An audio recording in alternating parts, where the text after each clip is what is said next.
ओं श्री परमात्मने नमः। अथ पंचदशोऽध्यायः। पुरुषोत्तमप्राप्तियोगः। श्रीभगवानुवाच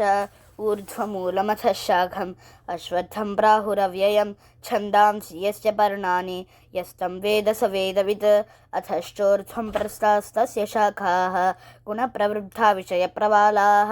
अथश्च मूलान्यनुसन्ततानि कर्मानुबन्धीनि मनुष्यलोके न रूपमस्येह तथोपलभ्यते नान्तो न चादिर्न च सम्प्रतिष्ठा अश्वत्थमेनं सुविरूढमूलम् असङ्गशस्त्रेण दृढेन चित्वा ततः पदं तत्परिमार्गितव्यं यस्मिन् गता न निवर्तन्ति भूयः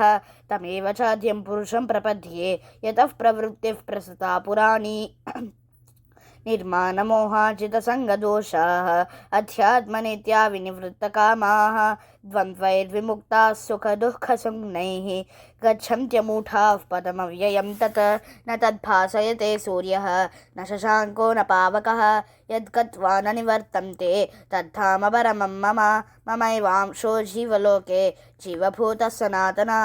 मनःषष्ठानि इन्द्रियाणि प्रकृतिस्थानि कर्षति शरीरं यदवाप्नोति यच्चाप्युत्क्रामतेश्वरः गृहीत्वैतानि संयाते वायुर्गन्धानि वाशयात् श्रोत्रं चक्षुस्पर्शनं च रसनं घ्राणमेव च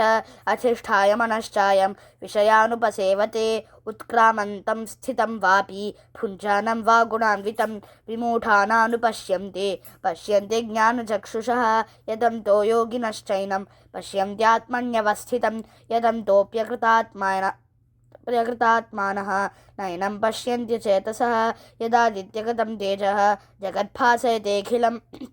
यच्चन्द्रमसि यच्चाग्नौ तत्तेजो विद्धि मामकं गामाविश्य च भूतानि धारयाम्यहमोजसा पुष्णामि चौषधीः सर्वाः सोमो भूत्वा रसात्मकः अहं वैश्वानरो भूत्वा प्राणिनां देहमाश्रितः प्राणापानसमायुक्तः पचाम्यन्नं चतुर्विधं सर्वस्य चाहं हृदि सन्निविष्टः मत्तस्मृतिज्ञानमपोहनं च वेदैश्च सर्वैरहमेव वेद्यः वेदान्तकृद्वेदविदेव चाहं द्वाविमौ पुरुषौ लोके क्षरश्चाक्षर एव च क्षरः सर्वाणि भूतानि कूटस्थोऽक्षर उच्यते उत्तमः पुरुषस्त्वन्यः परमात्मेत्युदाहृतः यो लोकत्रयमाविश्य बिभर्त्यव्यय ईश्वरः यस्मात् क्षरमतीतोऽहम् अक्षरादपि चोत्तमः अतोऽस्मि लोके वेदे च प्रथितः पुरुषोत्तमः यो मामेवमसम्मूढः जानाति पुरुषोत्तमं स सर्वविद् भजति मां सर्वभावेन भारत इति गुह्यतमं शास्त्रम् इदमुक्तं मया नघ एतद्बुद्ध्वा बुद्धिमान् स्यात् कृतकृत्यश्च भारत